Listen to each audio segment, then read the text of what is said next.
नेड केली का जन्म 1854 में विक्टोरिया के बेवरेज में हुआ था। उनके पिता जॉन रेड केली को आयरलैंड से ऑस्ट्रेलिया भेजा गया था क्योंकि उन्होंने दो स्वर चुराए थे। उनकी मां एलन केली एक मजबूत महिला थीं जिन्होंने नेड के जीवन में महत्वपूर्ण भूमिका निभाई। उनका परिवार बहुत गरीब था और वे कई जगहों पर रहने के बाद ग्रीटा नामक एक उबड़-खाबड़ जंगल इलाके में बस गए। नेड बचपन से ही साहसी और मजबूत थे। जब वह केवल 11 साल के थे तो उन्होंने एक लड़के को नाले में डूबने से बचाया। उस लड़के के परिवार ने उन्हें एक हरा सैश दिया जिसे नेड ने बाद में अपनी अंतिम लड़ाई में अपनी कवच के नीचे पहना। लेकिन उनका बचपन मुसीबतों से भी भरा हुआ था।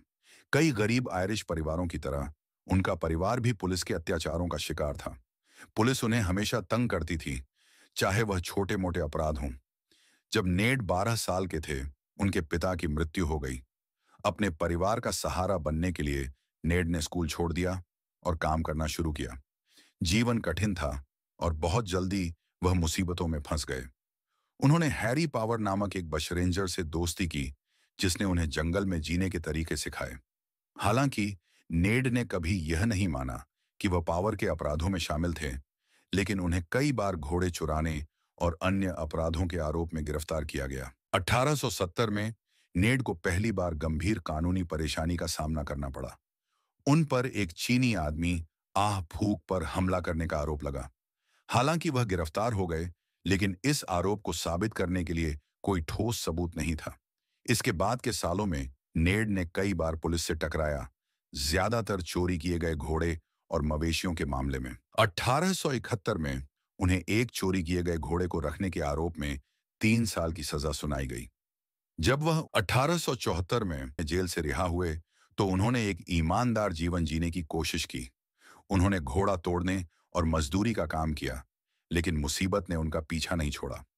1878 में एक पुलिस अधिकारी अलेक्जेंडर फिट्जपैट्रिक ने नेड के घर का दौरा किया, यह दावा करते हुए कि उसे नेड के छोटे भाई डैन को घोड़े चोरी के आरोप में गिरफ्तार करना है।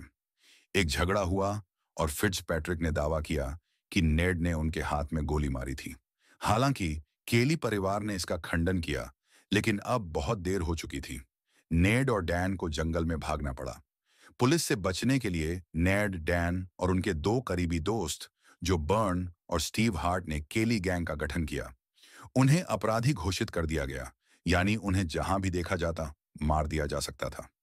इस पर गैंग ने प्रतिरोध करने का फैसला किया। अक्टूबर 1878 में उन्होंने स्ट्रिंगी बार क्रीक में पुलिस के एक समूह पर हमला किया।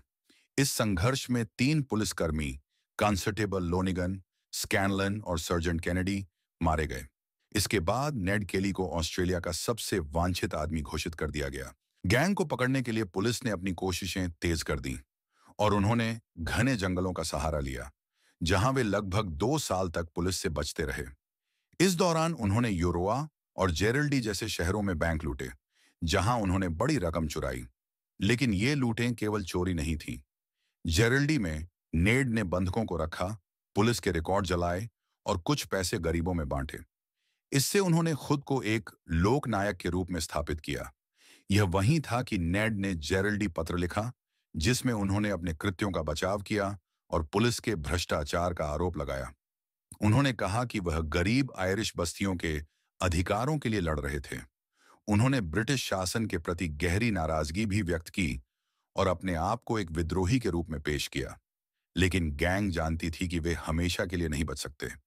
पुलिस ने उन्हें पकड़ने के लिए अपनी कोशिशों को और बढ़ा दिया। जून 1880 में नेड और उनका गैंग अपनी आखिरी लड़ाई के लिए ग्लेनरोवान पहुंचे। नेड के पास एक साहसी योजना थी। वह एक पुलिस ट्रेन को पटरी से उतारने का इरादा रखते थे। इसके लिए उन्होंने ग्लेनरोवान इन पर कब्जा कर लिया और पुलिस ट्रेन के आने तक बंधक बना ली। लेकिन किसी ने पुलिस को सूचित कर दिया और जल्द ही इनको घेर लिया गया। जैसे ही पुलिस ने इन पर हमला किया, गैंग बाहर निकला, लेकिन एक नए तरीके से। उन्होंने लोहे के कवच पहने हुए थे। यह कवच हलवाहे धातु से बना था, जो उनके शरीर और सिर को ढकता था, लेकिन उनके पैरों को छोड़ देता था। गोलियां उनके कवच से टकराईं, लेकिन वह धीरे धीरे बढ़ते रहे, जैसे एक भूत। पुलिस ने बार बार गोली मारी, लेकिन वह बिना रुके बढ़ते गए। फिर पुलिस ने उनके पैरों पर निशाना साधा। कई गोलियां लगने के बाद नेड गिर पड़े। इनके अंदर बाकी गैंग के सदस्य डैन, स्टीव और जो मारे गए।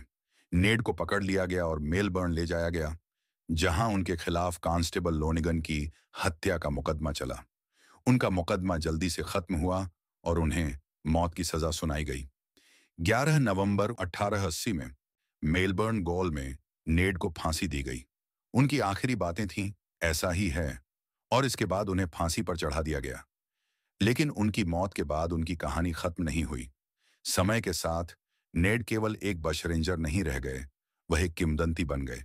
कुछ लोग उन्हें एक अपराधी मानते थे, जबकि दूसरों का मानना था कि वह एक नायक थे जिन्होंने अन्यायपूर्ण व्यवस्था के खिलाफ संघर्ष किया।